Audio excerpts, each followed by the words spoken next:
forum open. I'd like to start by saying Kaya Wanju Mali Budja. Hello, welcome to Swan Country. The City of Swan acknowledges the traditional custodians of this region, the Whadjuk people of the Noongar Nation, and their continuing connection to the land, waters and community, and we pay our respects to the elders past and present and their descendants. I welcome all councillors, staff, people in the public gallery and those watching on the live stream.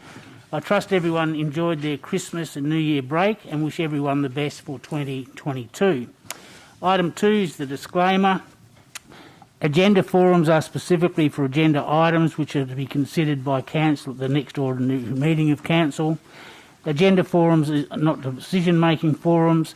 They provide an opportunity for all councillors to be equally informed and seek additional information on matters prior to the presentation of such matters to the next ordinary meeting of council for formal consideration and decision. Please note that this meeting is being live streamed. The recording will also be archived and made available on the council's website after the meeting. If you choose to participate in the meeting during public question time and deputation time, it is assumed your consent is given for the audio to be recorded. Please keep your comments respectful to the council and other members of the community. Visual images of public will not be captured. Item 3, attendance and apologies. First of all, I'd like to welcome our new Executive Manager of Place Stakeholder, Ms Muriel Pickering, and Acting Executive of the Manager of Corporate, Mr Kern. Apologies, Councillor Jones is an apology. She's unwell tonight. And the only other apology I have is Councillor Howlett will be running late and hopes to be here by about 7 p.m. Other than that, I believe everyone else is in attendance, Mr CEO. Item 4, declarations of financial proximity interest and interest affecting impartiality. Do we have any, Mr CEO? Yeah, through you, Mr Mayor, we have a couple of declarations of interest. The first one is from Councillor Congerton. It's in relation to item 4.1. It's a proximity interest, and the item is consideration of submissions, the proposed amendment number 197 to local planning number 17 to insert development standards into special use zone number 23 Paradise Key Retirement Village Estate, lot 501 Paradise Keys, Balladura, LPS 17-197. We also have a interest from Councillor Bowman. The first one is in relation to item 4.6. It's an impartiality interest, and the report is the Responsible Authority Report, New Building and Refurbishment of Educational Establishment, Swan Valley Anglican Community School, Lot 8006, number 35 Swanley Parade in Averley, DA 894-21.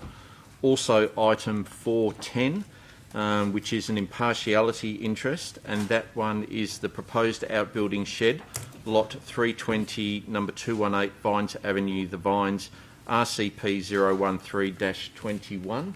I also have an interest from Councillor Johnson in relation to item 13.7, the Guildford Heritage Area Planning Policy.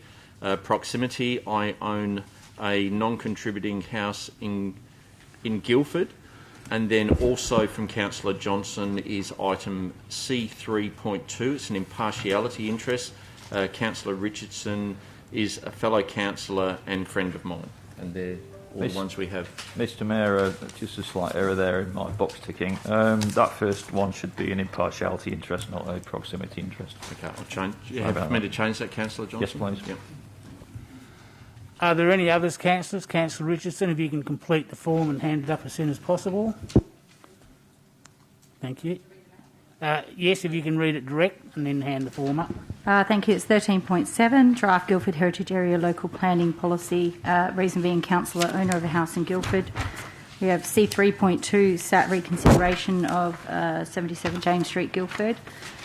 And we also have 4.6, which is the Swan Valley Anglican proposal changes to the school, as my children attend the school. Thank you. Any others, councillors?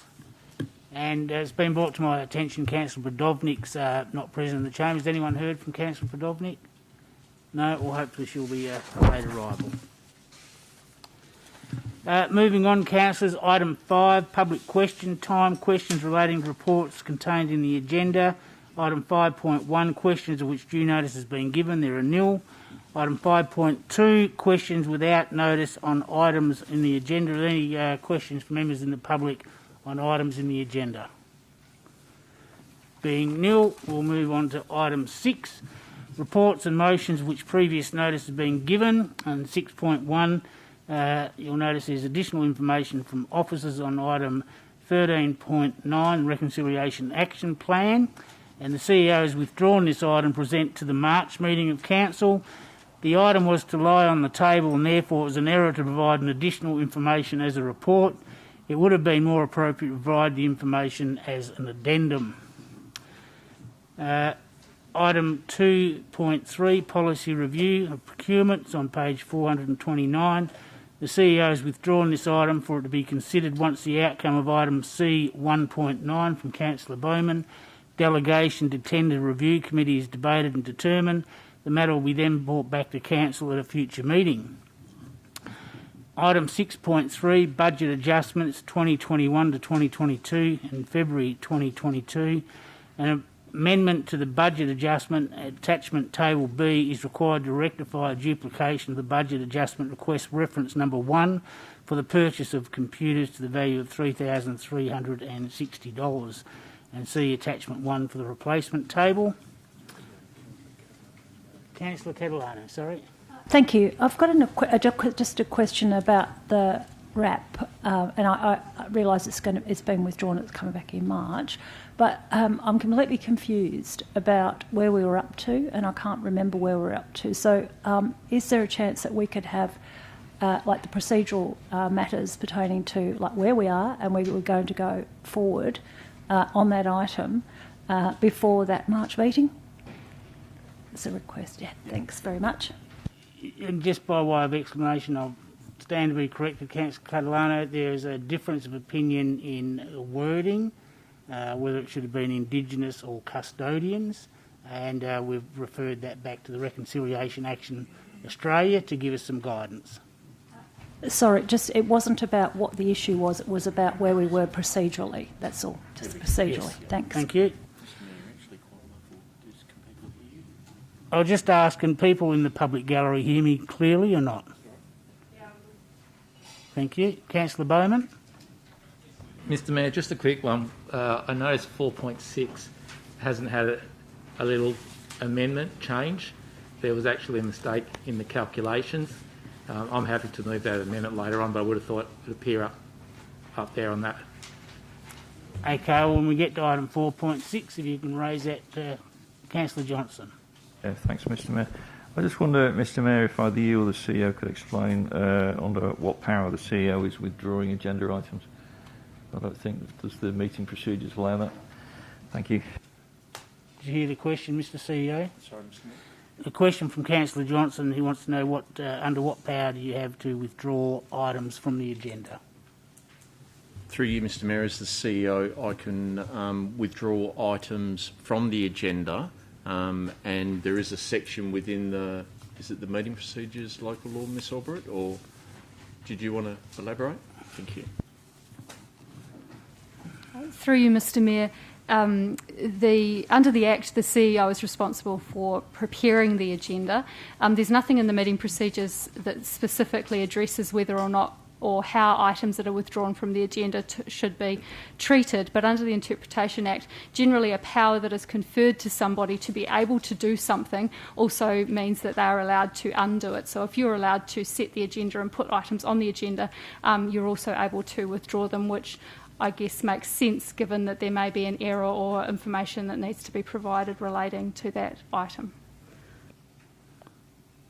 Satisfied, Councillor Johnson? Thank you. Item 6.2, deputations. And in accordance with the current procedures for public participation at agenda forums, all requests for in-person deputations and submissions of written deputations were required by 3 p.m. Tuesday the 25th of January. And written deputation received by 5 p.m. on Monday the 24th were calculated with the preliminary agenda on Monday evening. We do have some written and in-person deputations, but in Part A of the agenda there are nil. In Part B, it's item 4.2, Revised Development Contribution Plan at Henley Brook Urban Precinct. It's on page 525. And is Miss Maureen Frankham in attendance in the gallery? Okay, she she submitted a written deputation and she wasn't sure whether she'd come and do it in person. She's not here. So I'll make note that she has made a written submission. And in item 4.4 is the next item, the Responsible Authority Report, Proposed Warehouse and Associated Works at number 5 Lakes Road, Hazelmere. It's on page 785. I believe there's an in-person deputation from Mr David Reid from Element in support of the application and against the recommendation. Thank you, Mr Reid. You have 5 minutes to make your deputation. Yes, thank you very much, Mr Mayor and councillors. So I'm representing Oriental Merchant tonight, who are one of the world's leading distributors of Asian food products and condiments, with many offices around the world and around the globe. So somewhat unbelievably, the application has been recommended for refusal by the city's officers on the basis that an acoustic report requested by the city on the 6th of December was unable to be provided by the time the report before you tonight was prepared. This is despite the acoustic report not being requested in pre-meetings with the city back in September, and the city also formally accepting the application as complete back on the 19th of November, a week after lodgement. So given the time of year, the client ended up paying an acoustic consultant nearly double to have the acoustic report completed and submitted to the city on the 20th of December, but the report before you tonight still reflects that it wasn't received in time. The acoustic report by Herring Storer confirmed that the development is compliant with the relevant noise regulations. So why I say somewhat unbelievably recommended for refusal is that firstly, the site is subject to a local structure plan approved in November 2020, where noise impacts were not even raised as an issue. Secondly, the site is zoned industrial under the Metropolitan Region Scheme and light industrial under the structure plan. With the need under the structure plan for it to be used as a dry industry due to the lack of sewer, effectively the only use that the site can be developed for is a warehouse, which is why it's a P, or permitted use. A warehouse obviously has to have trucks delivering goods. The structure plan and also the traffic report submitted with the application both identified the number of vehicles and the hours of operation, which was advertised with the application. So everyone would know from the outset that there are trucks servicing the facility. This was accepted by the community with 0 submissions being received during advertising. All the city's officers had to do was to apply exactly the same condition as it did for a proposed transport depot at the neighbouring lots 97 and 817 Lakes Road, a couple of doors down, that is similarly located next to neighbouring dwellings. So why could the city's report recommend approval of that application for a transport depot without the prior need to submit an acoustic report, but then couldn't for our warehouse? Anyway, there are no concerns raised by the community. The acoustic report has been prepared as requested, so a standard condition regarding compliance with the relevant noise regulations can simply be requested now. It's obviously not a reason for refusal. As stated in the rest of the report, everything else has been addressed and is in accordance with the Council and WAPC approved structure plan for the site, and we would therefore be hoping that the Council would now support the application and advise the JDAP accordingly. Thank you, Mr Mayor. Thank you. Any questions, councillors? Councillor Kiley first. To staff, just in relation to the inconsistency with the nearby... Just before, have you got a question of the applicant, Councillor Bowman? Do I see another hand go up this side of the table? Staff as well. You can resume your seat. Thanks, Mr Reid. Thank you for your attendance and your deputation. Councillor Colley, please continue. Thank you, Mayor. Just in regard to the inconsistency highlighted by the submission we just heard then in relation to the acoustic report not being required at a similar development, why is there an inconsistency? Mr Russell, thank you. Thank you, Mr Mayor. Councillors, every application is subtly different. No one application is exactly the same as the other. So the differences between the other example is you have different distances to surrounding nearby residences. And so the question was asked, and this is a 24-hour facility. So if The other application might have had residences further afield, where a consideration internally is it likely that the nature of the operations on that application, given the distances to surrounding residences, is greater, might not require an acoustic assessment to be relatively comfortable that you can comply with that. In this instance, with the proximity of the nearest residences, with a 24-hour facility of the nature here, we were less certain that it would comply. Proper planning takes a precautionary approach. If there is a doubt that a 24-hour facility may not meet the noise regulations, then it is appropriate and reasonable to request that information, and I'm pleased to say that the information has been provided.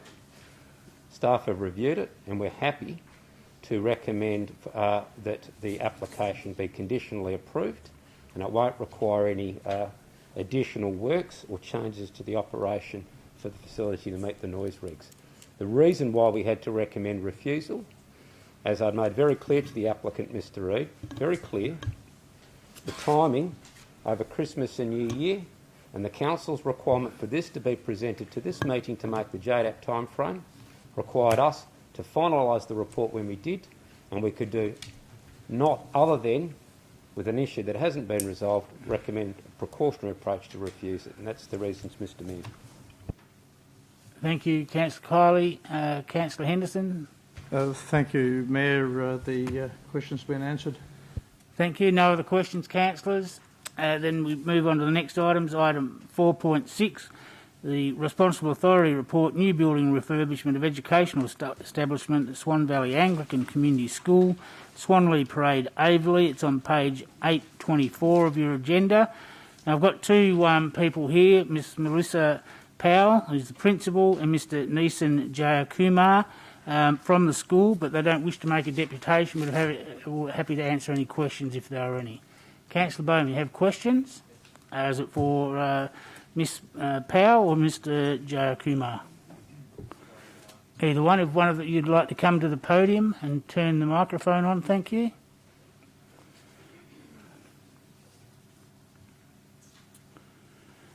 Thank you. If you just come up to the microphone and push the talk button, the speak button. Thank you. Question, Councillor Bowman? Yeah, my first question is, there was no acoustic report on the residential amenity. The Performing Arts Centre is very close to the residential retirement village, and that's in place of the current admin building. What assurances are there will be no increased noise for the residents from the Performing Arts Centre?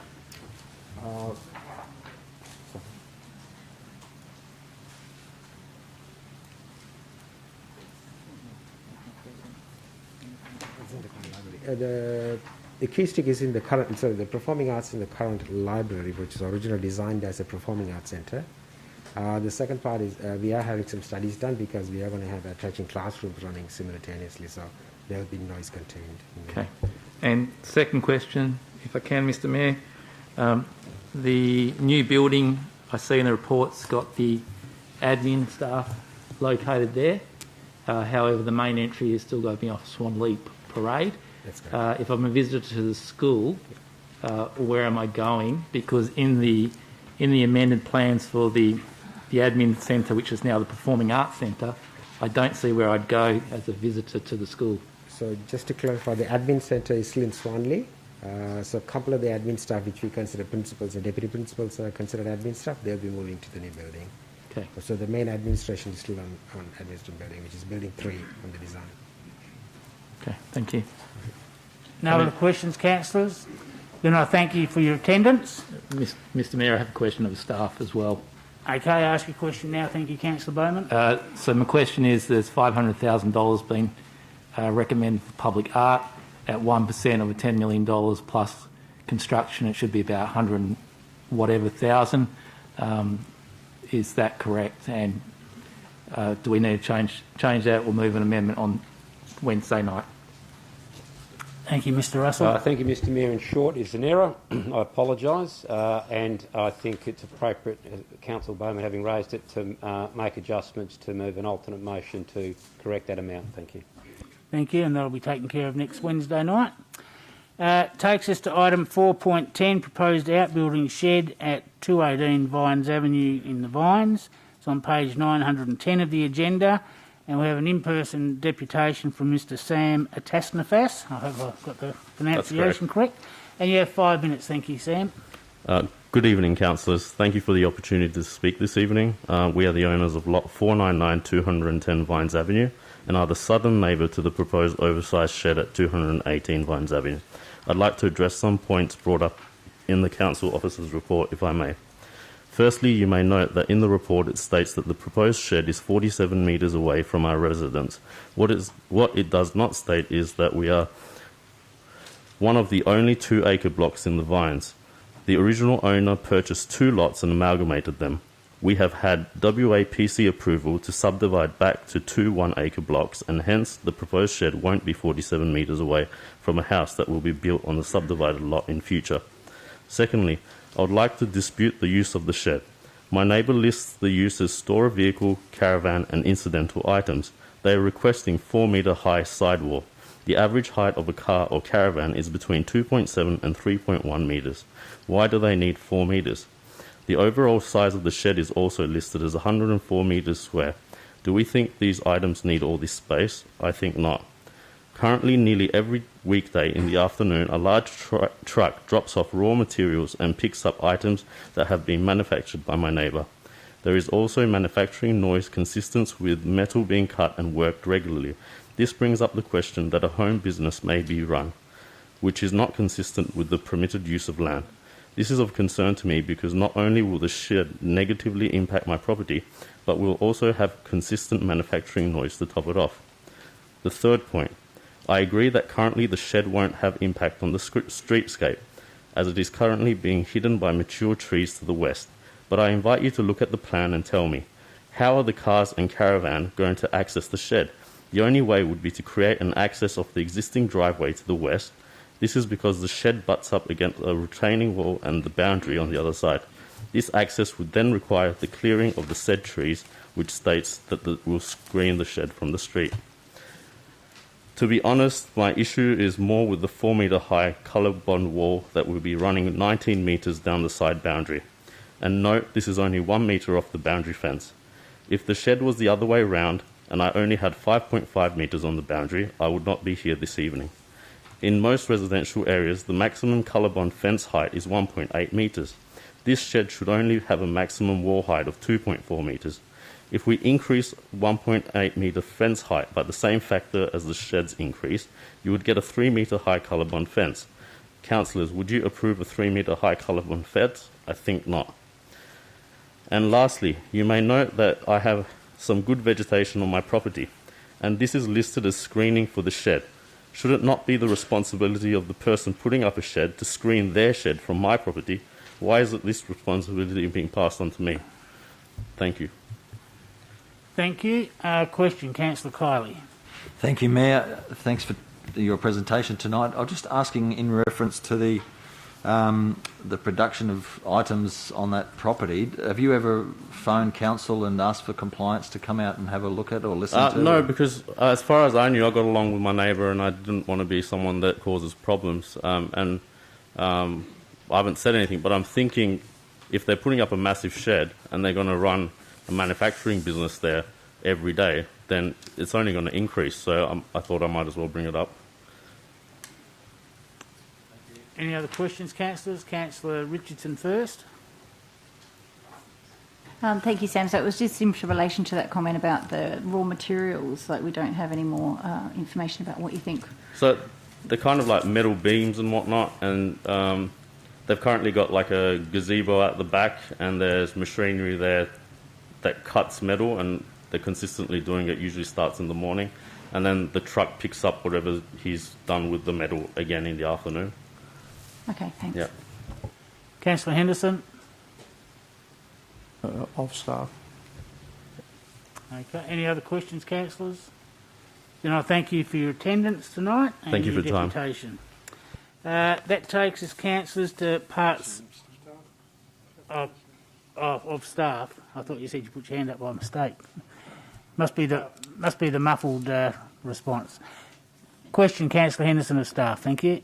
Thank you. Just to have staff check or confirm that there haven't been any other complaints. Mr Russell, we can have that information back before next Wednesday night. Thank you. True, Mr Mayor. So that's just the price council of any and all complaints made against this property anyway. Thank you. Councillor Bowman, do you have a question? I do, and thanks to the Manager of Planning and Director of Planning today. On their way back to the office, they called hi here. It's pretty well a mud map of where this shed's going to go.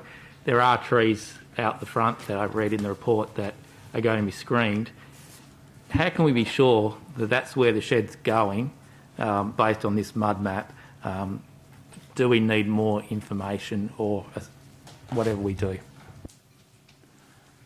Mr Russell, thank you. Through Mr Mayor, there seems to be two options. You can ask the proponent to go away and do a feature survey at cost and pick up all the locations of all the trees and the precise set out of the shed as opposed to the diagrammatic mud map as has been referenced. Or alternatively, you may defer this item next week and those interested parties trip out there, we take the measuring tape and we satisfy ourselves on site. I would say, as Councillor Bowman has alluded, both myself and Mr van der Linde went out there and stood, and from the front, with our experienced and practised eye, certainly from my point of view, reasonably satisfied ourselves as the location of this shed and the fact that no trees will be cleared to access the site. And it becomes apparent through a site visit where aerials at this scale fail to deliver the correct information, or at least accurate information, Mr Mayor. Thank you. Any other questions, Councillor Bowman? Councillor Kiley?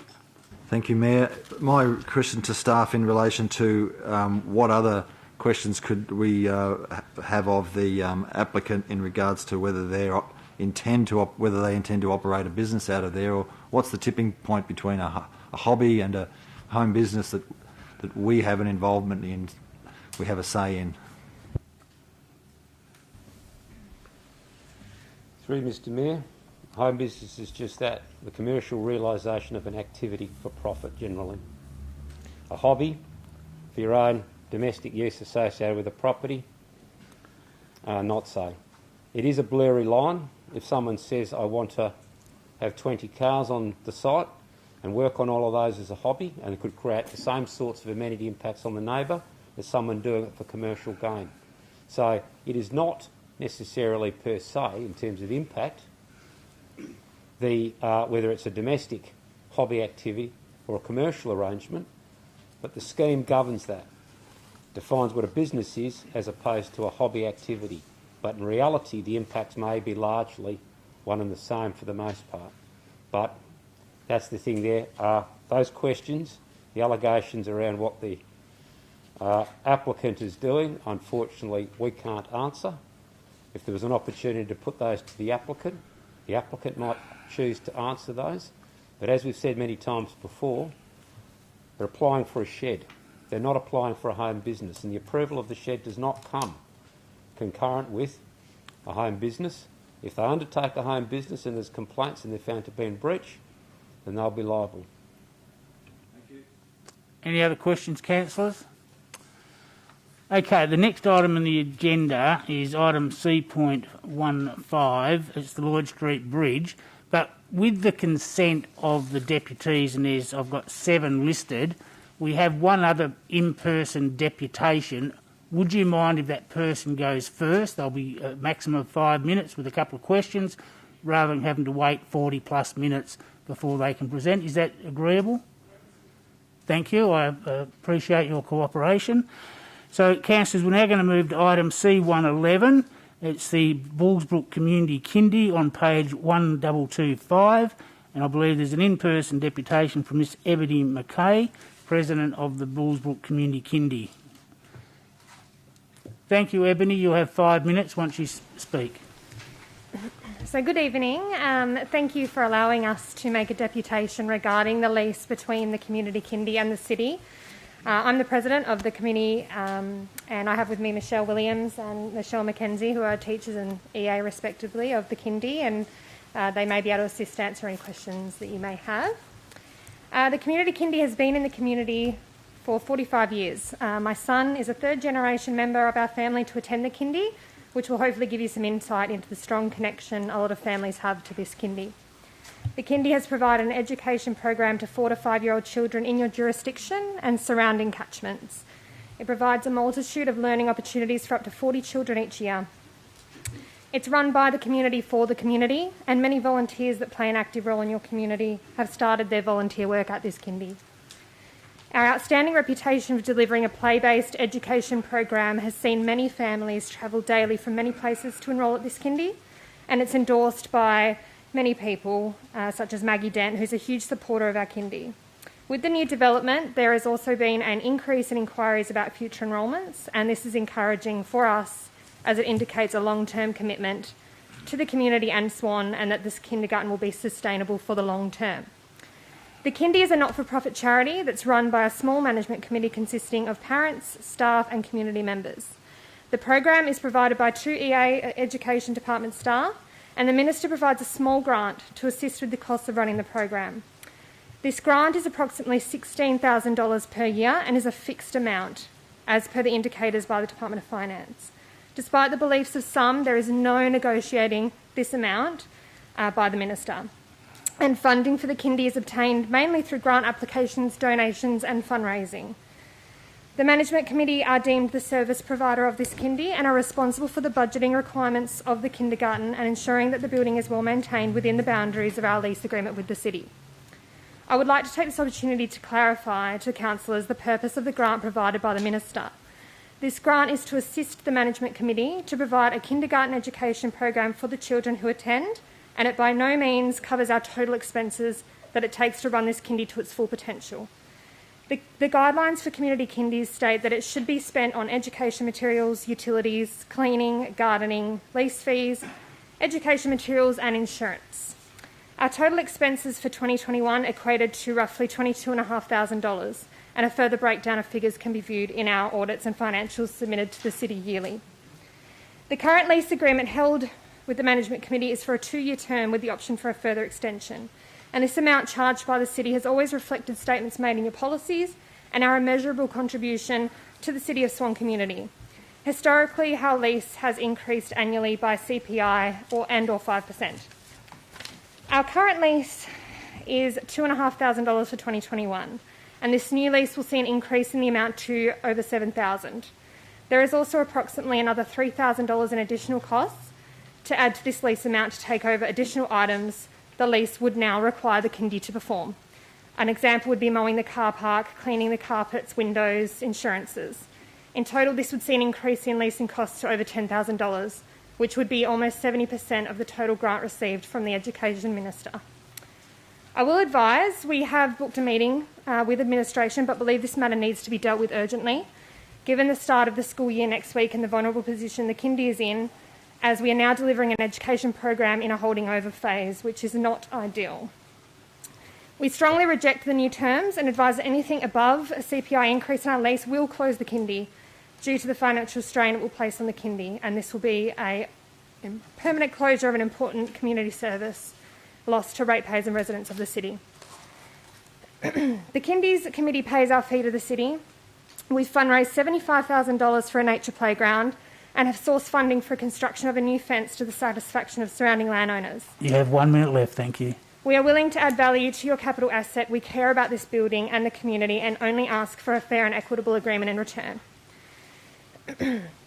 We recently discussed with the then Mayor Kevin Bailey and the CEO to have some of the grass at the back removed in preparation for the nature playground, and this would save on a substantial amount of future costs due to malfunctioning bores and a lack of water to the grass. We then got our lease agreement or proposed lease agreement with an annual 200% increase in the amount, and we cannot commit to such a large-scale project without a fully executed lease in place that we can afford, and we've had failed attempts to get any sort of grass in place for the safety of our children coming to the kindy next week. We propose the City of Swan agree to a 5-year lease based on the current terms and conditions of the existing lease with a CPI increase only. We are seeking the assistance and support of the councillors to ensure that an amicable and reasonable lease can be entered into which cements the kindy in the community for many generations to come. Thanks for your time, And are there any questions which myself or Michelle can answer? Thank you for your presentation. Councillor Bowman, you have a question? Thanks, Ebony. Ebony, can you just explain the difference between a community kindy and a education kindy? This is one for you. Yep. Thank you, Councillor Bowman. A community kindergarten doesn't come under the Education Department. The Education Department are not our service providers. The actual committee is our service provider. We get given a small grant. We come under the Education Act that requires the Minister to give us 2 staff members and a small grant to function on. A school kindergarten is fully funded by the Education Department. They get approximately $5,000 per child to run that school kindergarten.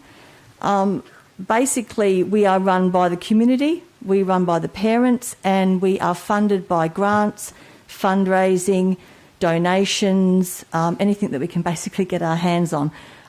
So it comes down to that we're run by the committee and the community, and they're run by the Education Department. It's only in the last 12 months that the Education Department has actually listed community kindergartens on the Education Department site. They're not listed as a fully funded kindy by the Education Department. They're listed as a sort of a subsidiary of that. Further question, Councillor Bowman? Thank you, Mr Mayor. And the benefits or negatives for a community kindy as opposed to an education kindy? Okay, so I've been teaching at the community kindergarten for 11 years and I'm 20 odd years in the Education Department. My experience in that is that a community kindergarten is just that, it's for the community. So it involves the parents a lot more, it involves members of the community. So we've had volunteers, a retired gentleman came for about 6 years and he did lots of different projects with the kids.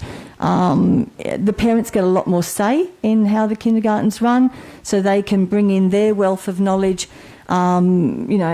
Excursions. We've had snakes in that parents have brought in. We've had grandparents coming in doing knitting and sewing. So it involves the community a lot more. Final question, Mr Mayor.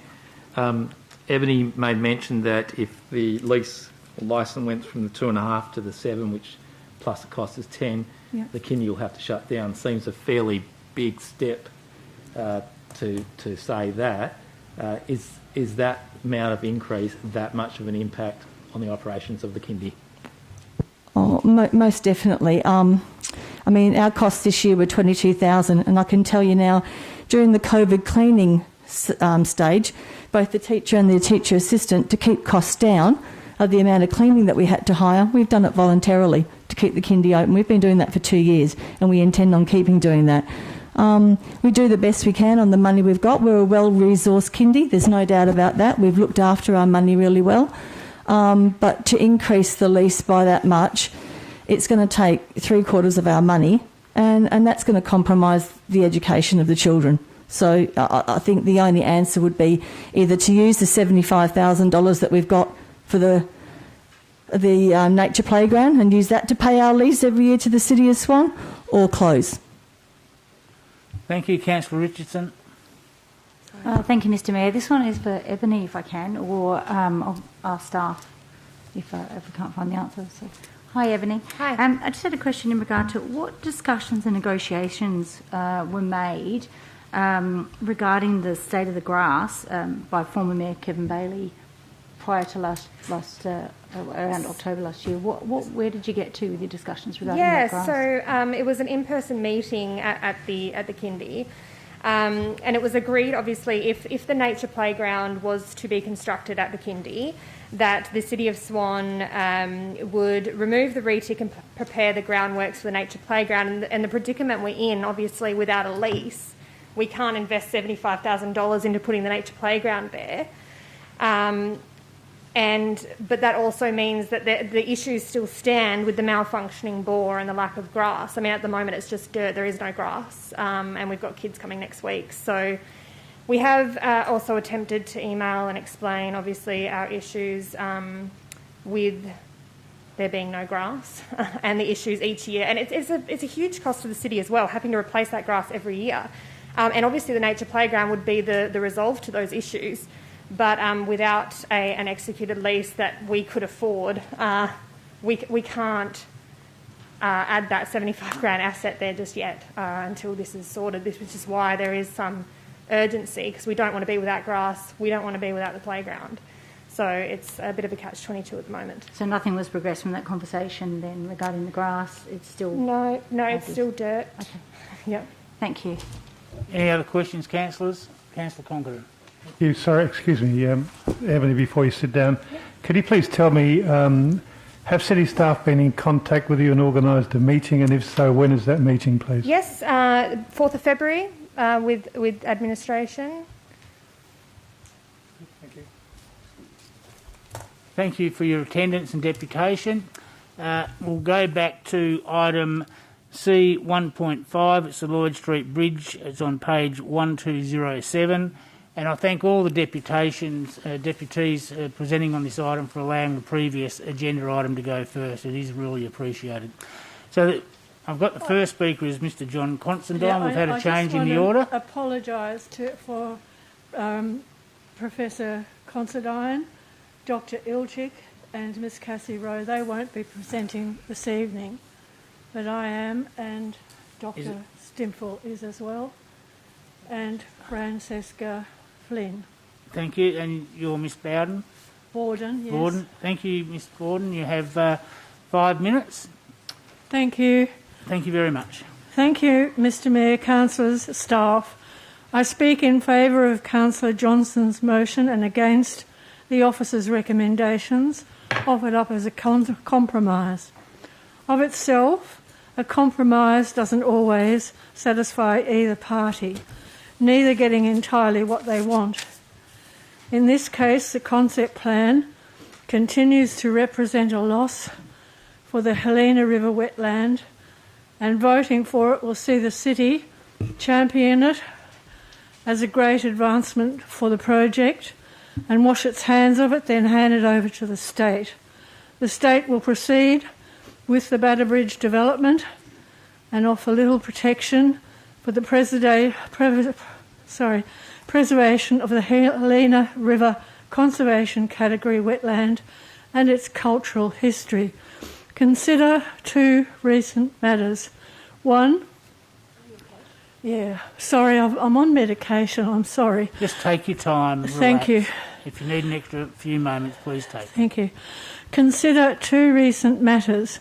The catastrophic destruction by Rio Tinto at Dukin Gorge and 23 November 2021 case of Winterwarry Eastern Guruma Corporation and Fortescue Metals Group. In December 2021, the Honourable Court found Fortescue Metals guilty of breaching Section 65 of the then Aboriginal Heritage Act 1972 and fined FMG $10,000. Both had Section 18 approvals.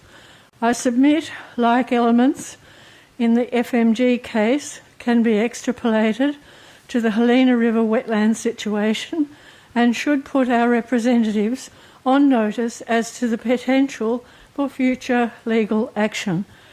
Look to the future and consider the consequences of a bridge as your officers recommend.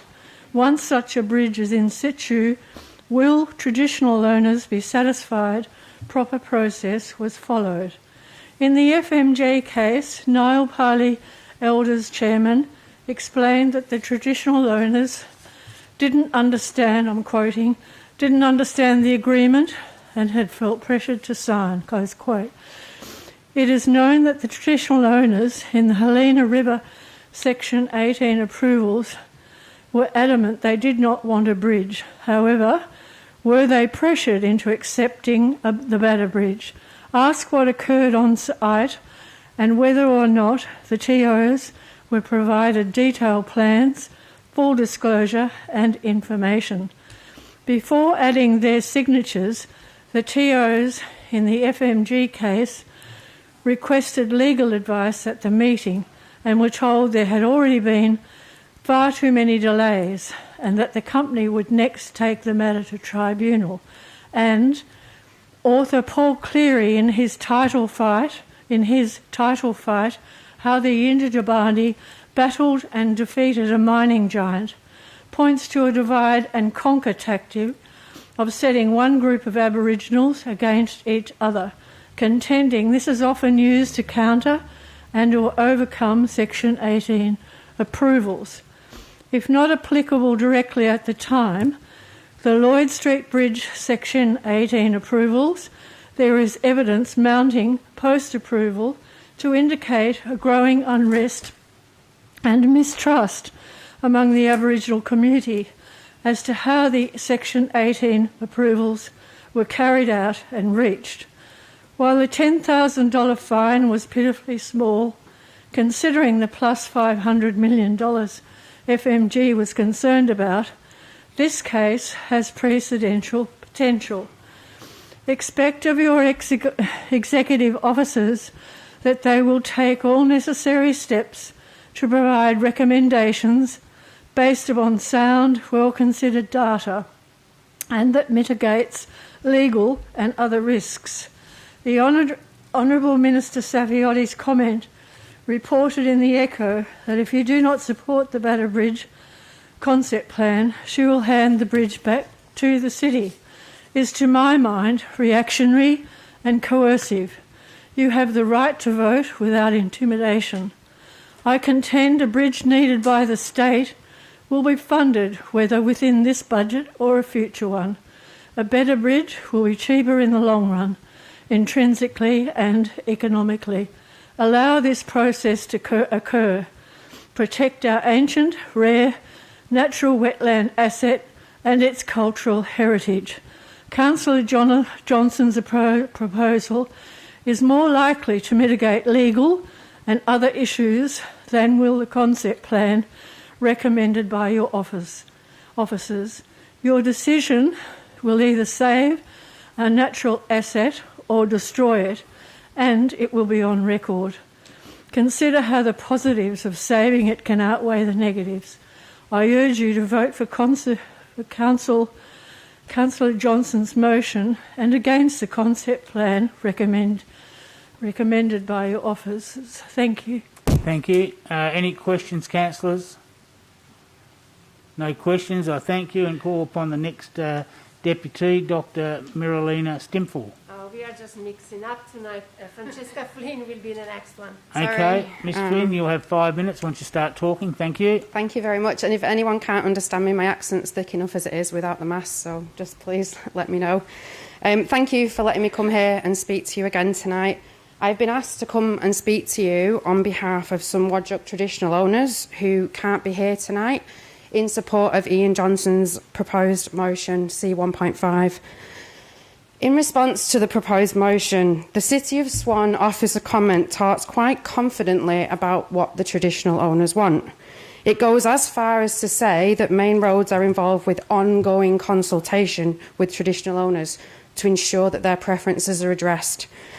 On behalf of those Wadjuk traditional owners who have asked me to come here and speak to you on their behalf tonight, and there are a growing number of them, which traditional landowners are the City referring to? And is the City confident that it is accurately representing their views when all evidence that we have seen to date is contrary to the officer report? Shouldn't we be listening to the actual voices of the Wadjuk traditional owners themselves, rather than an interpretation of their words by a third party with an obvious financial interest? Councillors, I ask you, when you make public statements about your views and your preferences, would you rather be listened to, or would you rather have a third party interpret your views without letting you speak for yourself? With that in mind, I am aware of at least 3 Wadjuk families who have written to this council or spoken at this meeting to tell you with their own words they do not want this bridge in the current design. One of these people is a director of the Wadjuk Regional Corporation of the South West Aboriginal Land and Sea Council, or SWALSC, as you may know of them. This person wrote to you all today on this matter and told you that not only does she not support the current bridge, which will see the destruction of an area that she enjoyed with her elders when she was a child, but also that she wasn't aware of the bridge or aware of any ongoing communication with Main Roads and the Noongar community. Today, she has formally asked the City of Swan to respond to a number of inadequacies, including evidence of this ongoing consultation, as referred to in your officer comment, and the level of legal and technical advice that was given to these Wadjuk representatives. You will also be aware that another Wadjuk family wrote to your council in December and urged you not to accept the bridge and the destruction of the wetlands. This family has worked with the City of Swan. They know some of you personally. They value your professional relationship. They have stood up and asked you, in their own words, not to accept the current bridge design. Finally, just a few weeks ago, your council received a very powerful public statement from one of the very same Wadjuk representatives who was originally consulted on the bridge by Main Roads. As a Wadjuk elder and traditional landowner, she told you in her own words that her views were misrepresented, and she asked you not to accept the bridge in the current format. She literally stood in front of you and told you that the interpretation of her words was wrong, and asked you in the spirit of reconciliation not to accept the current bridge design. Now, I don't know how much more clear the Wadjuk traditional owners can be. How many more Wadjuk people need to tell you with their own voice that they do not support the current bridge format? These people are not an abstract concept traditional owners referred to in your officer's comments. They are people just like me and you. They can represent themselves, and their words can speak for themselves. They do not need interpretation. They are telling you that they do not accept the bridge in its current format, and that, if it goes ahead, it will lead to the destruction of one of the most important sites on Noongar Budja, 29,000 years on archaeological record, and one of the last freshwater systems in Perth. I want you all to ask yourselves, when will the words of the Wadjuk traditional owners carry more importance and more weight than an interpretation of those words by a third party with an obvious financial interest? You don't need the officer report to tell you what the state government thinks that the Wadjuk traditional owners want. They are literally telling you themselves, and what they are saying does not stack with the official line. Please listen to them, and please support Councillor Johnson's motion. I'd like to finish by taking this opportunity to extend an invitation to you all, the councillors and the staff, to meet with some of these Wadjuk traditional owners that I'm speaking of tonight. They have told me that they would love to share their stories with you. Please give them a chance and listen. Thank you. Thank you. Are there any questions, councillors? Councillor Catalano? Yes, thanks. Do you think you could email that invitation to meet with those elders to councillors so that we can respond and respond to that meeting request, because that's something that I'd like to follow up. So certainly. If you could do that'd be great. Thank you very much. I can do it this evening or tomorrow. Great. Thank you. I would really love if some of you took that opportunity. Thank you. Thank you. Thank you very much. Any other questions? And the next speaker is Dr. Miralina Stempel. Thank you. You'll have 5 minutes. Thank you. Thank you, everybody. Happy New Year. Same, different year, same stories. So I'm here to support Councillor Ian Johnson's motion. And I think you should do the same. Firstly, because it is the logical extension of Councillor Catalano's motion, which was passed in December 2021, which 13 votes to 1. And secondly, it is the right thing to do. The City of Swan must accept its overarching responsibility to do the right thing by acting accordingly to its stated environmental and heritage values, which are enshrined in its guidelines and upcoming RAC. Not the most viable, not the easiest one, not the cheapest one, but the right thing. Yes, the Loy Street Bridge current design has Section 18 approval and some environmental approval as well. So did Row 8 and the destruction of the Juukan Gorge caves. No one paid attention when the community raised up to complain about those developments. Those deaf ears cost Barnett his seat, Rio Tinto executive their jobs. Both offenders lost their community trust and social license. The officer critiques to motion C1.5 make no mention of the motion by Councillor Catalano and its implications, of the petition signed by over 1,000 people, of the rally that drew over 250 people, all asking for a better design. And yes, we know about the award-winning campaign that supports the bridge. It's incredible that after 4 months of engagement, you councillors are still served the same unsubstantiated justification opposing everything. To date, you have been given no tangible project line and actual cost for a better bridge or a bad bridge. You are served rumours, bombastic statements from staff, hearsay, and fed fear. It is clear to us that the opposition to a lower impact bridge is driven by 2 key issues: ignorance of the cultural and environmental value of the Helena River, and fear of missing out on the Great Eastern Bypass interchange train, which was exemplified by one of you telling me, if we don't do it now, we will never be able to do it. Let's unpack these issues a bit. Heritage. In addition to the unconscionable infilling of a conservation category wetland, the project area has been documented to have been used by the Whadjuk people for over 29,000 years. That's a 29 with 3 zeros after it. This alone would make this a unique place in the world worth preserving. A better bridge is not only about saving trees. It is about not infilling a wetland and not defacing a 29,000 years old sacred site. Think of this place as your church, your place of memories, your nana's home. Would you like this to be done to those places that anchor your sense of self without looking objectively at other opportunities?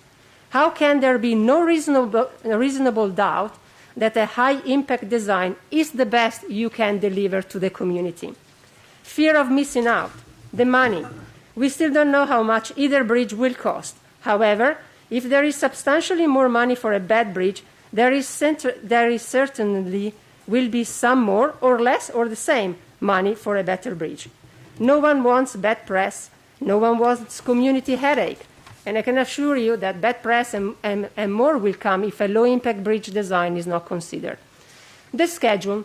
Your officers are probably right in saying that the bridge construction must start now or else, because you need to preload those wetlands with this current bad design for up to 12 months, they told us, before you can even have a final design. None of your officers has prepared the timeline for a new design. So we estimated one for you based on the time used to progress the current high-impact design and the information we collected. From Aboriginal consultation to Section 18 approval, it took 3 months. Let's allow 5 months to design from start a new bridge, which includes development of concept, engineering, design, and consultation. Approval at DBCA. For many reasons, it took 5 months. Let's allow the same length of time, even though there is a lot of groundwork that has already happened. Department of Planning, Land and Heritage. A development approval is currently being assessed. Let's allow 5 months for both designs. We generously estimated 15 months for a fresh start. This brings us to April 2023. The Great Eastern Bypass interchange is due to be finished in 2024. This is roughly the same length of time that the preloading will take. Same timeline, similar timeline. Why don't we give this motion a chance? One of you told me that for this issue, one cannot be a 100% winner, and that half win might be all we can get. Before we decide who gets half win, let's decide who is the 100% loser. With this high-impact design, the losers are quite obvious. Those are the traditional owners who did not want this bridge in the first place. They never agreed to this high-impact design. You have all their letters that were sent to your email. Now you have them, you can read them. However, they will end up with a structure that will destroy their sacred place, which will be defaced and diminished forever. We all can be half losers and half winners if we accept a better design. Tonight, Mr. Russell said, proper planning takes a precautionary approach. Let's be prudent. Thank you for your attention. Thank you very much. Any questions, councillors? Councillor Catalano. Yes, thanks. Yes, that's quite a lot of working out sort of expertise and forward thinking in terms of, 15 months, you could have a timetable that, for alternative plans and So, given that your group appears to have, some, what's the word? It's almost like common sense, but even it's more than that. Maybe, expertise. Yes, I'm getting to it. Just a moment. If you can ask your question. Thank you for that. Even though your group has got, your group appears to have, a lot of expertise, at least in being able to plan a timetable and come up with the different ideas and things that need to be done. The question I have is, have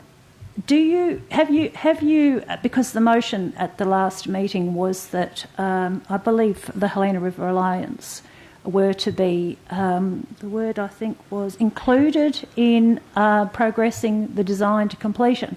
So have you yet been informed, either by Main Roads or by the city, as to what your input is going to be into that process? Now, we received an email today at 14:04 from Mr. Cotton, who said that our involvement will be worked out with Main Roads in a meeting to happen sometime.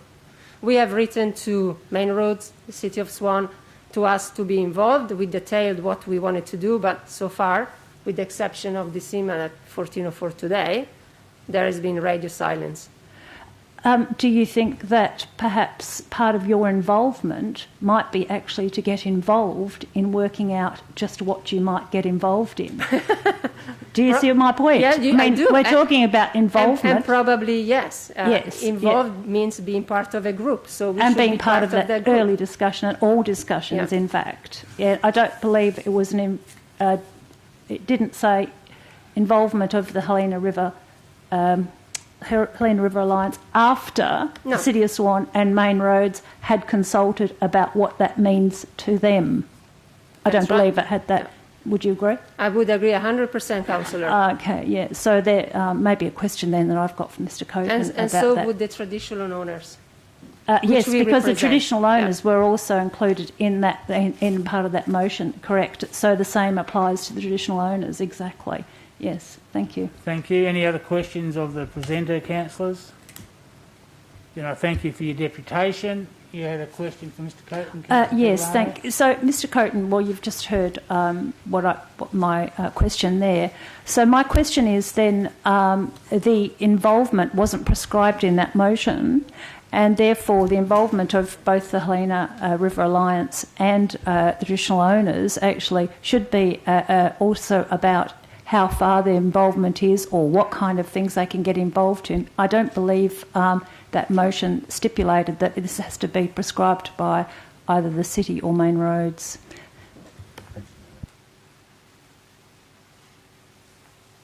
Yeah, through you, Mr. Mayor, that is correct. The motion wasn't prescriptive in terms of the method of involvement. The important thing to remember is that the Main Roads are the ones doing the design, so the city can't, I guess, get the Helena River Alliance involved without actually talking to Main Roads about how they want, what's the best way to manage that involvement. As I did, I think I had emailed Marilena earlier on as well last week. The Main Roads project team has been closed down over Christmas, so we haven't been able to contact them or liaise with them, and they've only or some of them have just been coming back to work over the last week. So I've got a phone conversation with them early next week to discuss the specific best way to involve those groups in the design process. But because we're not controlling the design process, we're not doing it, so the city can't make those decisions. Thank you, but could the Helena River Alliance and the traditional owners be included in that meeting that you're having with Main Roads next week? Because that's part of being included. Well, they're probably, it's a phone conversation. I don't know.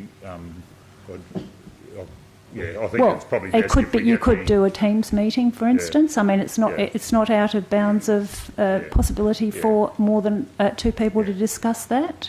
Yeah, well, I can ask the question of Main Roads if they're happy for that to occur. But great. Well, because that's the motion that we have agreed. Yeah. Well, the Thank motion you. was that they be involved. The motion wasn't that they.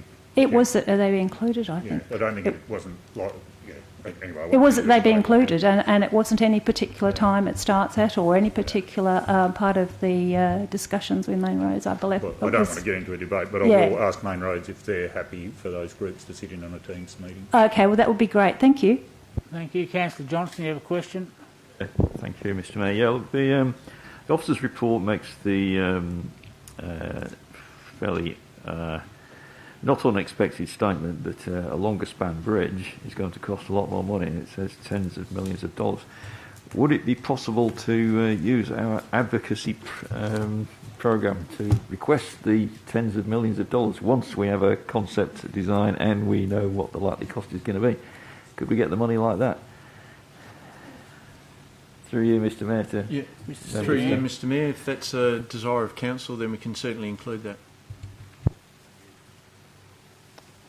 Any other questions, councillors? Councillor Kiley? Thank you, Mayor. The final report into the Juukan Gorge incident talks about intangibles, and recommendation 2 talks about safeguarding of the intangible cultural heritage. I'm interested to know whether we have any methodology that the city could apply to the current value of the heritage value of the area, or the aesthetic value, the recreational value to that particular area, because it gives us a starting point, and I'm just wondering if someone from finance or yourself, Jim, Mr. Coaten, might be able to.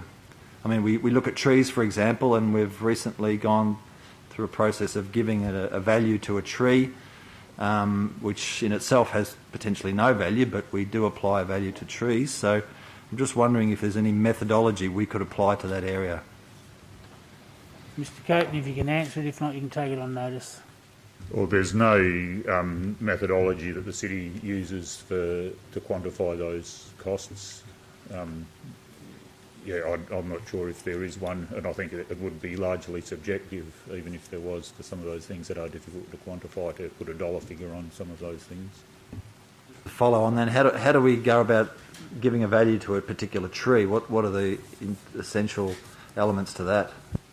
Well, there's a number of different ways of going about it, but it's based on the physical characteristics. So, and there are some subjective measures, but it's generally in relation to the, the height, a range of, its lifespan, its remaining life, and things like that. An estimate based on its remaining life. So, there are some things in there that are a little bit subjective, such as, its suitability for that particular area and things like that. So, there's some things that can be measured and easily quantified, and there are some that are a little bit objective, but there are a bit subjective.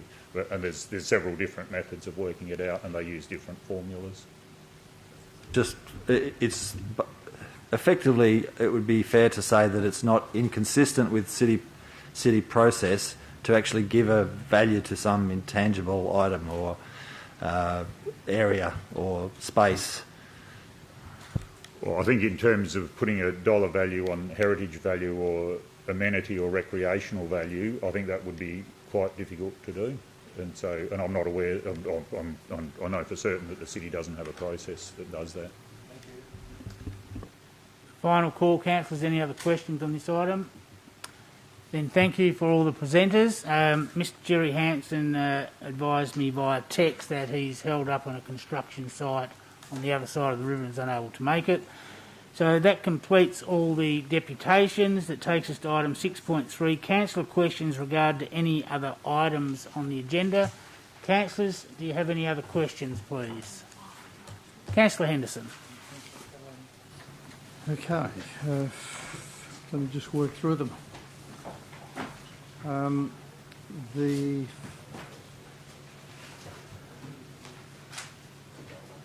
The first one is around some work to do with the excavation of the clay pits in Bullsbrook.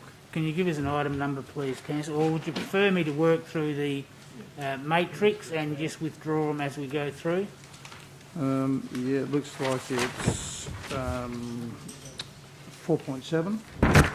Okay, well, start at item 13.7 in Part A on the front page of the matrix, and I'll go through them, and if you have a question or you want to withdraw an item, if you can please let us know. So the first item is 13.7, Draft Guildford Heritage Area Local Planning Policy. 13.8, Intersection Upgrade Queens Road and Great Eastern Highway South Guildford. 13.9 has been withdrawn. 2.1, Asset Management Strategy. 2.2, Adoption of Local... Sorry, you had a question on... Yep, 2.2, Adoption of Local Planning Policy, Kangaroo Management, Councillor Catalano. You've got a question, Councillor Catalano, or you're moving an... Right, withdrawn. Councillor Bowman, you've already got an amendment in on that one. Thank you. Okay. 2.3, and that item has been withdrawn by the CEO. 3.1, Youth Centre Funding, Alan Brook and Councillor Bowman is moving an alternative motion on that item. Any other questions on that, councillors? 4.1, consideration of submission, and it's Paradise Keys. 4.2, and it's the establishment of the developer contributions for Henley Brook. Councillor Catalano. I have some questions. Well, one question at least to start off with. Please ask a question. Okay, thanks. With the DCP, I was just wondering how much of, obviously this is, we've ascertained it's for, roads and infrastructure and community facilities and various other things. But the thing I'd like to ask is what contribution does the city make? We've got the DCP funding, so what contribution does the city make to the establishment of all of these bits of... And if you could point that out to me, because, sorry, I just could not find that in that report. Thank you, Mr. Do you understand what I'm saying, yeah? Do you understand the question? Yes, thank you, Mr. Mayor. In essence, as I indicated in the briefing session last Wednesday, the Henley Brook DCP has been effectively framed as a full cost recovery DCP. So that is all the costs for all the infrastructure effectively is allocated to the developers, with one exception, of course, imposed by the state. Community infrastructure has a maximum cap. So the scenario around all of that is that if we're producing community infrastructure to respond to demands, then we're only being able to charge the maximum of, it was anywhere between 3,500 to 4,500. So anything above that, the city pays. But with the exception of the cap on community infrastructure, all of the road and public open space infrastructure has been fully levied against all of the landowners in the DCP. What we will note, though, in terms of what the council might be liable for, as has been noted, that the Islamic school, for example, the area of the Islamic school represents some $5 million of contribution on that land that will be forfeit by the approval of the school. So straight away, that's something that the council, we're paying for. In relation to, as noted in this report, the prospect of the proposed third primary school being installed into the structure plan that this DCP is based on, the implications of that is that becomes that area of land for the primary school, third primary school, becomes a deduction to the cost contribution area, which has the effect of increasing the rate per hectare on the balance of the land. Now, potentially, if there are strong arguments advanced by parties that cost ought not to be borne by the other landowners, potentially, and a ministerial direction, potentially, there could be a push to have that cost picked up by the council. And that's what the report alludes to. But for the most part, unlike, for example, our DCP, the Ballsbrook DCPs, where the minister at that point said, Stock Road, council, you're going to be picking up about $10 million or thereabouts of it. So by direct ministerial request or decision on those DCPs, the council had to pick up a quantum of cost. So far on this DCP, barring the cap on community infrastructure, it's been fully costed to go to the landowners here. Okay, so if you have this negative, factor from the primary schools where they don't contribute, which is what I'm understanding it, then how much is that going to cost the city, do you think? Well, the report actually indicates that the difference per hectare is some $55,000. So you can see there the recommendation, and I'll read it here. It says, highlighted in the public advertising, the potential approval of 2 schools in the DCT area will result in an increase of per hectare cost contribution from $741,648 to approximately $794,013 per hectare. So that's the nature of the business. This difference.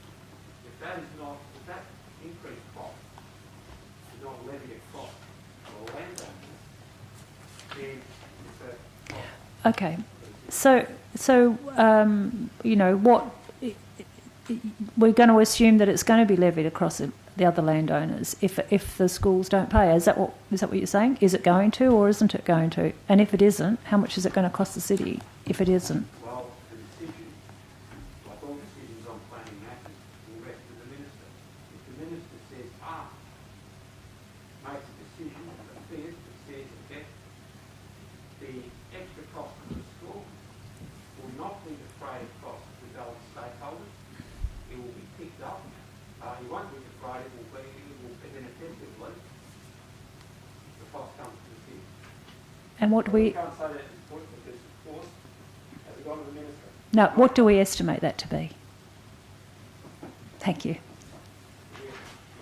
Thank you, Mr. Van der Ven. Thank you. Mr. May, we can estimate that cost if both the primary school site and the Islamic school site contributions are not to be paid by the developers. That's a cost of about $7.9 million. 7.9? That's right. Okay, thank you for that. Thank you. Moving on to the next item is item 4.3, Bullsbrook Central Structure Plan, various lots in Bullsbrook. Question, Councillor Catalano. Yes, thank you. I wanted a little bit more information about the old, I imagine it's an old tip site, which is a contaminated site. Can you sort of point that out to me on the map? I had a bit of trouble trying to find it. Yeah, and I'd just like to have that pointed out a bit more clearly. Through Mr. Mayor, I'll just pull it up. It's not actually depicted on any of the maps. It's to the land to the east. I don't even know if, in fact, if it's actually picked up in the maps. But it's the easternmost portion of the revised structure plan area. Just bear with me. I'll pull up the item.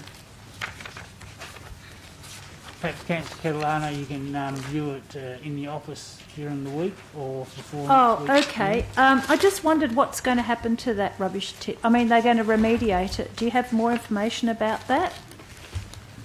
And how big it is? How big is that ex-rubbish tip? What sort of size is it? That kind of thing. Through Mr. Mayor, we can furnish what available information we have, including a precise map for the benefit of Councillor Catalano and other councillors. We can give you a rough idea of the size of it. In relation to the remediation, this is what the report is saying, that the authorities, including the Department of the DBCA, or DURA, I beg your pardon, the Department of Water Environment Regulation, as the report stated, has increased the time frame for the licence to enable the program of remedial works to be undertaken. So if the council is after some more information as to precisely what the remediation entails, we may see if we can obtain from the proponent some of those details. But certainly what I can say is, and this is how the report has addressed it, the Commission who made the decision to allow this land to be rezoned did so with the clear, explicit expectation that the Commission won't approve any subdivision within the nominal surrounding area of the now decommissioned landfill site. They won't permit it without the satisfactory prior rehabilitation of that. So they have carriage of all of that. The Department will be responsible for being setting the details as to the extent of remediation, and I imagine the Commission, once due have advised that the works have been completed, will satisfy themselves that that has been done sufficient for them to permit subdivision. So it's really a process that sits outside of the Council's control, both from an environmental point of view and from an approval of subdivision point of view, and that's how we've addressed this report, Mr Mayor. Okay, and so you don't think that this structure plan needs to have any further conditions on it to strengthen that? Through you, Mr Mayor, just Mr Vanderlyn's pointed out, if you go page 744 of your voluminous agenda. I was also having a look at 672. You can see on that. I think it's fairly self-evident where the landfill site is. Where was the landfill site? Sorry. Page 744. Yeah, and which lot is it? I think the report indicates I think it was a lot 12 from memory. Lot 12.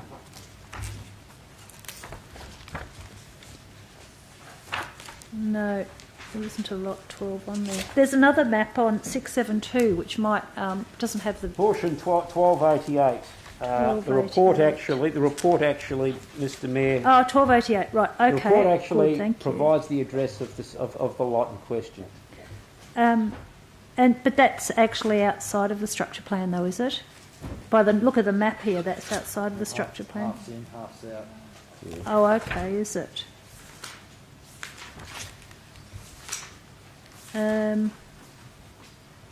Can you clarify that, whether that's actually in the structure plan or not?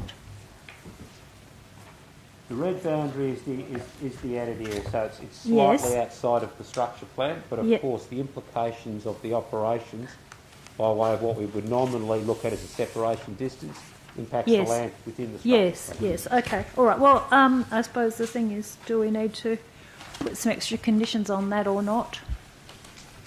Through Mr Mayor, like anything, it is entirely incumbent and at the discretion of the Council to make whatever resolution it sees fit to the Commission. The question as to whether the Commission considers any of the requirements of the recommendations of the Council to be necessary is another story, but it doesn't prejudice you from advancing any proposal to make any recommended additions or modifications to the proposed structure plan. But again, what do you recommend? Mr Mayor, I'm quite satisfied that the circumstances around what will happen here with respect to the environmental agencies and the Commission as their agency controlling the subdivision, they have made it very clear they've made their decision to rezone this on certain preconditions. I think we can be well satisfied that they have assumed the control and the responsibilities, and the Council may simply note, if it wishes to make a resolution to indicate that it expects the Commission to be satisfied itself that the rehabilitation has been done such that the land can be developed for other residential purposes. I think that would be sufficient if the Council wants to do that. Thank you. Perhaps you can discuss that further during the week. Councillor Kiley on the same item. On the same item, is it possible, through you, Mayor, to the staff, is it possible to exclude the tip area from the rezoning through a motion to Council? Through Mr Mayor, no, the Commission has already rezoned it to urban. You can't exclude what the Commission, using its powers, done. We have no such power to do so. Thank you. Welcome, Councillor Howlett. Just for your information, we're going through the agenda list. We're up to item 4.4. In case you have any questions or wish to advise Council of any alternatives you may have. And the Deputy Mayor's just asked, have you got any conflicts of interest you need to declare? Thank you very much. Next item, Councillors, 4.4, Responsible Authority Report on the warehouse in the Lakes. Thank you. You're going to move for approval, Councillor Congdon. No other questions, councillors. Next item is 4.5, the Responsible Authority for Warehouse Incidental Officers, Bushmead Road, Hazelmere. Do you know what you wish to do? Thank you. If you can work with the officers. I'll email you all when I've decided. Thank you. If you can work with the officers for any alternative recommendation. Item 4. Question, Councillor. Question on 4.5, Henderson. if I yes, may. thank you, Councillor Henderson. Policy TP 129, which is vehicle parking. Could staff, if they don't know off the top of their head right now, let me know when that was last reviewed? Through Mr Mayor last year, part of the annual review of policies. Yeah, I thought it was about that. It just seems that there's a lot of changes going on and acceptable variations in parking. I'm wondering if we should be looking at that again, that's all. Thank you. It will be discussed with Mr Russell during the week. Item 4.6, the Responsible Authority Report for the Swan Valley Anglican Christian Community School. Councillor Bowman's going to make a small amendment to that. Mr Mayor, all I'm doing is correcting a mistake in the report, so yep. I thought we could have dealt with it differently, but happy to do it as amendment if need be. We'll talk to Councillor in the week. We'll probably do an addendum just to correct the amendment. Thank you. Item 4.7, application for approvals necessary for continuation expansion of clay extraction activity, Great Northern Highway, Bullsbrook. Councillor Henderson. Yes, Mayor, I'll be having a discussion with Mr Russell about how to tighten up the staging of the remediation work. So some wording changes. An amendment or alternative. Thank you. And Councillor Bowman, do you have something on that? Perhaps if you can talk to each other and come up with a resolution. Item 4.8, proposed demolition of rear extension and construction of a new rear extension on Station Street, Guildford. 4.9, proposed demolition of rear lean-to and construction in East Street, Guildford. 4.10, proposed outbuilding in the Vines, Avenue The Vines. Councillor Bowman. Mr Mayor, can we have staff organise for us to be able to go, interested councillors just go out there just to view that one with the tape measure or something, the easy option, not the hard option? So I'd like to be part of that as well, Mr Mayor. Well, if staff organise a time and date, we'll send it to all councillors. Those can attend, please do so. Item 4.11, proposed outbuilding shed, Woodlake Boulevard, Ellenbrook. 4.12, statutory planning decisions under delegation. 5.1, Coongamunga funding project. 5.2, proposed congestion improvement intersection of James and Johnson Street, Guildford. Propose to oppose that one. Thank So you. my alternate motion will be to leave things as they are. Thank you, Councillor Johnson. Sorry, Mayor, I also would like to put forward an alternate motion for that one. And perhaps if you and Councillor Johnson can work together, and if you can agree. If you can't, well then we'll get to coming forward. 5.3, proposed dedication of two portions of land and Talbot Road, Hazelmere. Councillor Catalano. I've got some questions, actually. Yes, please. I go don't. ahead. Can you explain to me why you need to have this roundabout for RAV vehicles there? Thank you, Mr. Coates. Apart from the fact that Stirling Crescent's going to be closed, I understand that. But I mean, like, what users are there now in that area who need the RAV intersection? I don't have the users to hand that have got those permits, but I can get that information. Oh, okay. So do you think you could provide to us how many businesses down there need it? And just with the process of the dedication, the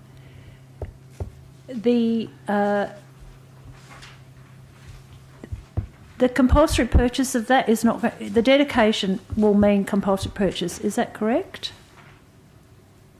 Not necessarily, no. But there was one of the owners in there that was opposed to and wanted compensation for the loss of land, which I assume is basically a compulsory purchase. Staff have since spoken to the owner and explained the process that needs to be followed, that it needs to go through this process.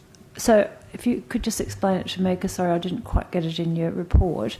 So you have asked, you've consulted with the owners and they've said no, or at least one or two of them have said no. So then you apply to the Minister for the dedication, and what happens after that, sorry? How does the compensation happen for the landowners? And do we know how much it's going to cost the city? Is the city responsible for paying for that? Yes, sorry, I didn't get it in the report. No, that's fine.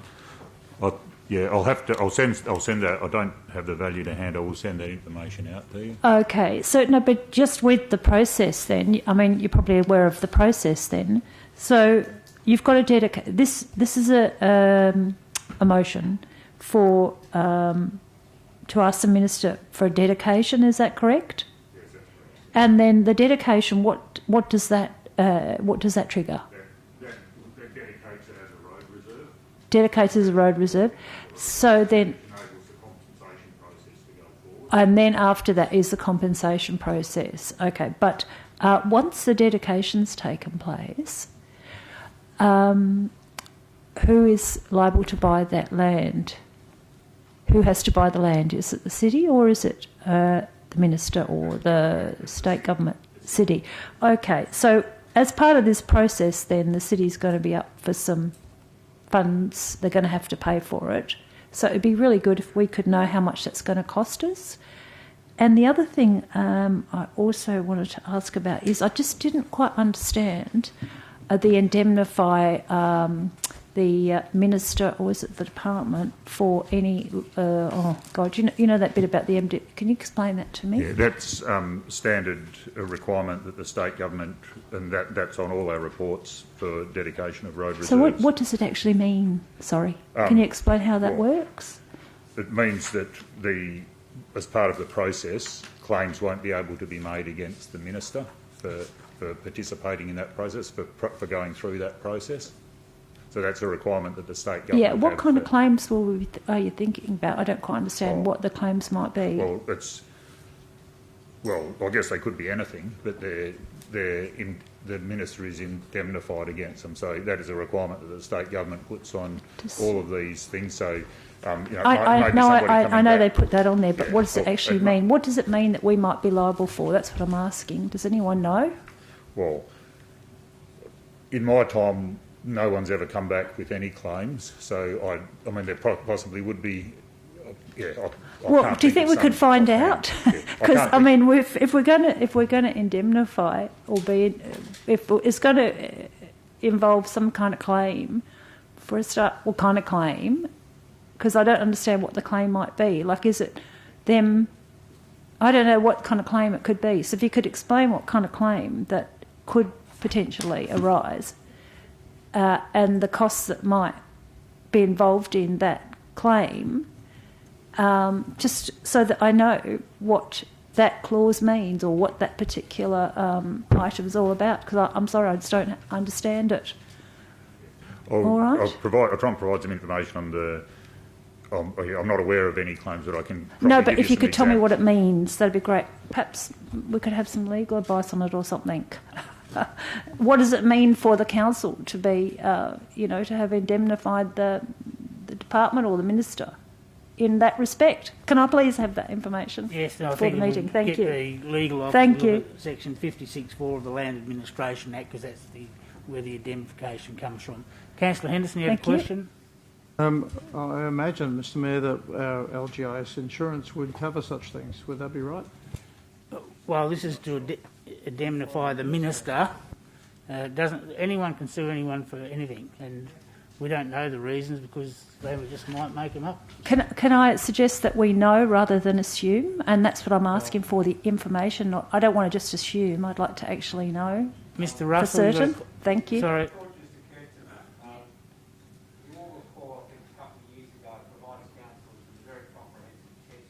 Excuse me, could you turn your mic on, please? Sorry, Mr Mayor, a thought just occurred to me. Some of the councillors are in receipt of a comprehensive text on planning that Mr Dennis McLeod produced for his course at UWA. Knowing Dennis and the interaction of planning with the Land Administration Act, and I'll look at this when I get home this evening, I would be very surprised if Dennis hasn't covered off the intersection of land acquisition and these sorts of matters around processes around indemnification, etc. So that would be my first place to look at. And so those of you councillors with that textbook, you might have a look at that. I know I'll have a look at it at home, and that might be the ready source of information. That would be my first port of call. Could be useful. Thank you, Mr Russell. Okay. Can I just have a question? Would you be able to share that information with us when you find it, Mr Russell? Thank you. Thank you. Takes to item 6.1, list of accounts paid November 2021. Councillor Henderson. On page 988, Mr Mayor, down the bottom under details, refers to the last sentence, to settle this corporate credit card, which is 1 month in arrears. Is that paid before we have to pay interest, or are we paying interest on that?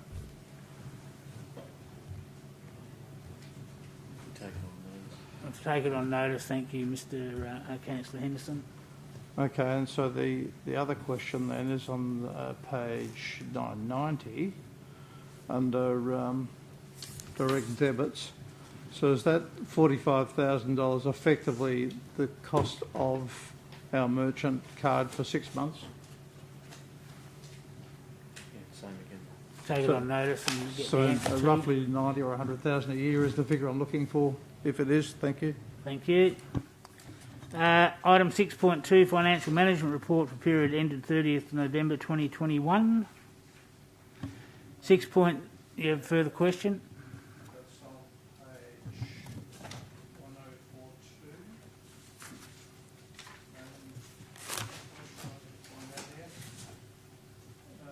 When do we expect LGIS to resolve what amount do we expect back from them? So there's a law and order unfavourable variation of $700,000. So are we expecting a response from LGIS in some reasonable period? You would need to check with LGIS. We can clarify that for you, Councillor Henderson. Thank you. 6.4, change in basis of valuation. 7.1, Local Government Act Reform, City of Swan submission. Councillor Henderson. Page 182, I think it is. The CEO recruitment section. So it's been proposed, well, what the proposal is, but will Council under 5.8 be responsible for paying for these people on this panel?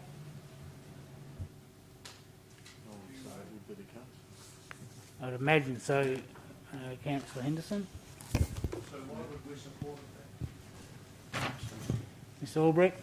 Through you, Mr Mayor, I would imagine the city would pay.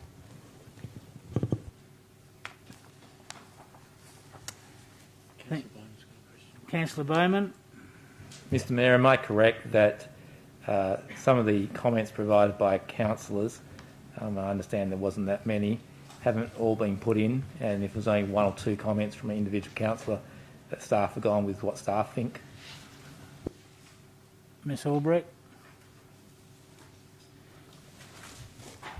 Through you, Mr Mayor, staff didn't receive a huge amount of feedback from councillors because of the timing of the proposal, but you may recall that we had input from councillors in previous submissions that we put forward, and so when we've put this submission together, we've tried to take into account the feedback that we've previously had, the position of WELGA, as well as the feedback from councillors, because we've had to try to put together a submission that we hope will be acceptable to all of you, but more than happy for the council to make changes to the submission if you would like to. Mr Mayor, I'd certainly want to change that, albeit I don't think we're going to be recruiting a new CEO for some time, but I don't think we should be paying for something like that if the time arises. Thank you. You can work up your alternative. Thank you, Councillor Henderson. Any other questions on 7.2, councillors? And we'll go to C 1.1, Councillor Catalano, revocation motion, reclassify land on Diana Crescent and Curlin Way, Lockridge. C 1.2, Councillor Jones, installation of sport lighting and toilet facilities at Ellenbrook Secondary College. C 1.3, Councillor Kiley, electronic community board notice, Beachborough Hub. Yes, Councillor Kiley. My preference was that it would be dealt with staff. I don't necessarily see the need for it to come to council, but is it something that the CEO could make a decision on or not? If you advise the CEO you wish to withdraw, it will be dealt with in another manner, and I'd be happy to. The question is, Mayor, is it something that the CEO could decide upon himself, given it's in the public interest to it's not a huge expense, and I just don't want to clog up our council meetings with unnecessary motions that could be dealt with by staff. Through you, Mr Mayor, I'll liaise with Councillor Kiley during the week and talk with Mr Bishop. I mean, the installation of a community notice board, TV screen and community facilities would be an operating expense to get information out to community, so I'm sure we can accommodate that, but I'll come back to Councillor Kiley in the week. Councillor Bowman. Mr Mayor, why aren't we looking at this citywide? Why is it just one? Well, I suppose Councillor Kiley's raised an issue at a local level in his ward. I'm sure if other councillors want to progress something similar, liaise with the CEO and let's get it done. Through you, Mr Mayor, I'd actually be surprised if we don't have TVs in the majority of our community facilities that could be converted into some of these notice message boards to get public information out. I mean, most of the facilities that I've been into, which is a lot in my time, they've all had those within the foyer or the public realm of the facility, so I'll look into it and come back to you. Thank you. C 1.4, Councillor Kiley, New Junction Workshop. C 1.5, Councillor Johnson, Lloyd Street Bridge, new concept design. C 1.6, Councillor Knight, subsidised CCTV scheme. C 1.7, Councillor Bowman, club signage on sporting reserves. Councillor Henderson, you have a question? Yes, the question is around council sporting reserves. There are some private ones that have external clubs utilising. Is there a reason for council support sporting reserves specifically? Councillor Bowman. Because on the private ones they have more ability to put actually applications in for that, but I'm happy to expand that. I can talk to you during the week, Councillor Anderson. Thank you, councillors. C 1.8, Councillor Bowman, review of ward boundaries and representation. Councillor Johnson. Yeah, just a question, Mr Mayor. I guess one of the staff can answer. If the Department of Local Government is going to impose a publicly elected mayor on us, won't this happen anyway? In the appropriate time frame? Ms Albrecht or Mr CEO? I'll start, Mr Mayor. Potentially it could. We've already put a request through to the department to clarify that in this latest reform round is that the minister's intention to go towards the popularly elected mayor. The time frame that we've looked at internally would mean that we would need an answer on that now or within the next couple of months to actually start the process to meet the deadline by January 2023 for it to go through. But we're waiting on advice from the department in relation to that. Anything to add? The only thing I can add, on a recent training course I went to where the Minister presented, he said he wanted to get his reform package in for the next council election in 2023, October. So, that means it's going to be imposed on us anyway. well, that's his intention, but it's up to Parliament to decide. Through you, Mr Mayor, the other question of the department was that could they actually push that time frame out, so rather than getting through by January, could it be later? However, that could have implications with the Electoral Commission and that preparing for the elections and things like that as well. It would make more sense just to go with the department's timeframes then. If we don't know what they are. I'm asking questions. Does it make more sense to go with... What's your question? Thanks, Councillor Johnson. That's the question. Does it make more sense to wait and go with the department's timeframes, since we don't know what they are? We won't know what the Minister's intention is until he passes his reform. Thank you. C1.9, Councillor Bowman, Delegation of Tender Review Committee. C110, Councillor Bowman, Westbrook Water Supply. C111, Councillor Bowman, Bullsbrook Community Kindy. They're all the items. Sorry, notice of deferral for me. Thank you. And if you could speak with Councillor Bowman, well, I think he's already got his notice of motion. That deals with all the items, councillors, other than the confidential items. Anyone want to withdraw, ask questions on any of the confidential items? You do, Councillor Johnson, then I'll need a motion to move behind closed doors. Move Councillor Parry, seconded Councillor Johnson. Is there anyone against? Being no one against, I declare that carried. Can we please turn off the live stream?